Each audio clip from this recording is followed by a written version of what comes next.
जय श्री राधे कृष्ण दोस्तों। Dreamland channel में आपका स्वागत है। आज हम आपको सुनाएंगे श्रीमद् भागवत गीता के अहम प्रश्न जो हम सभी के जीवन से संबंधित है। एषा ते विहिता सांख्य बुद्धिर्योगे त्विमाम शृणु बुद्धिया युक्तो यया पार्थ कर्मबंधम प्रहास्यसि। गीता 2:36। अर्जुन, अब तक यह बुद्धि तेरे लिए ज्ञान योग के विषय में कही गई, इसी को अब तू निष्काम कर्म योग के विषय में सुन। जिस बुद्धि से युक्त हुआ तू कर्म बंधन से भली प्रकार छूट जाएगा। दोनों में क्रिया एक ही है, केवल कार्य प्रणाली का अंतर है, बुद्धि का अंतर है। ज्ञान योग में अपना हानि लाभ स्वयं देखते हुए युद्ध किया जाता है, जबकि निष्काम कर्म योग में इष्ट पर निर्भर होकर युद्ध किया जाता है। उसके हानि लाभ का विचार इष्ट करते हैं। अर्जुन, इस निष्काम कर्मयोग में आरंभ अर्थात बीज का नाश नहीं होता। इसका थोड़ा सा भी साधन करते बन गया, ये क्रिया आरंभ भर हो जाए, फिर माया के पास ऐसा कोई यंत्र नहीं है जो उसे नष्ट कर दे। माया केवल आवरण डाल सकती है, देर कर सकती है, इससे अधिक कुछ भी नहीं। काकभुशुंडी को 10,000 जन्म लगे, श्री कृष्ण 10 जन्मों से योगी थे। महाराज जी को अनुभव में दिखाई पड़ा कि 7 जन्म से साधु थे। अतः इस निष्काम कर्मयोग का रंच मात्र आचरण भी जन्म मरण के महान भय से उद्धार करके ही छोड़ता है। अनेक जन्म संसिद्धस्ततो याति पराम गतिम। गीता 6:45। शिथिल प्रयत्न वाला साधक भी अनेक जन्मों के हेर फेर से उसी स्थान पर पहुंच जाता है जिसका नाम परम गति या परम धाम है। ये साधन सदग्रस्त आश्रम में रहते हुए भी किया जा सकता है। फिर आगे वाली सीढ़ी तो भगवान स्वतः पकड़ाएंगे कि अब त्याग करो। उस समय त्याग करने की क्षमता भी रहेगी। आज हम जिसे छोड़ना नहीं चाहते, उस समय इसी को छूना भी नहीं चाहेंगे। इस निष्काम कर्म योग में सीमित फल रूपी दोष भी नहीं है कि रद्दियों सिद्धियों या स्वर्ग तक ही पहुंचाकर छोड़ दे। स्वल्पम्पस्य धर्मस्य त्रायते महतो भयात्। इसका स्वल्प आचरण भी जन्म मरण के महान भय से छुटकारा दिलाकर ही शांत होता है। धर्म बदलता नहीं। कुरुनंदन, इस निष्काम कर्म योग में निश्चयात्मिका बुद्धि एक ही है, क्रिया एक है, दिशा एक है।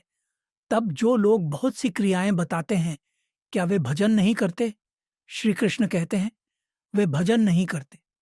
अज्ञानियों की बुद्धि अनंत शाखाओं वाली होती है, इसलिए भजन की ओट में बहुत सी क्रियाओं का विस्तार कर लेते हैं। ऐसे लोगों के वाणी की छाप जिनके चित्त पर पड़ती है, उनकी भी बुद्धि नष्ट हो जाती है। ऐसे लोग स्वर्ग को ही परम श्रेष्ठ मानने वाले होते हैं और दिखावटी शोभा युक्त वाणी से वेद के उन्हीं बातों में अनुरक्त रहते हैं जिससे भोगैश्वर्य की वृद्धि हो। सिद्ध है कि कर्म के नाम पर प्रचलित कर्म कांड कर्म नहीं है। फलासक्ति से किया जाने वाला कर्म कर्म नहीं है। अर्जुन, तू फल की वासना वाला मत हो। तेरा कर्म करने में ही अधिकार है, फल में कभी नहीं। इसके साथ ही कर्म करने में तेरी अश्रद्धा भी न हो।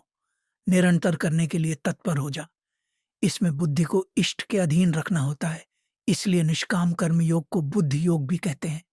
इसमें कामनाओं का सर्वथा अभाव है, इसलिए यह निष्काम कर्म योग कहलाता है।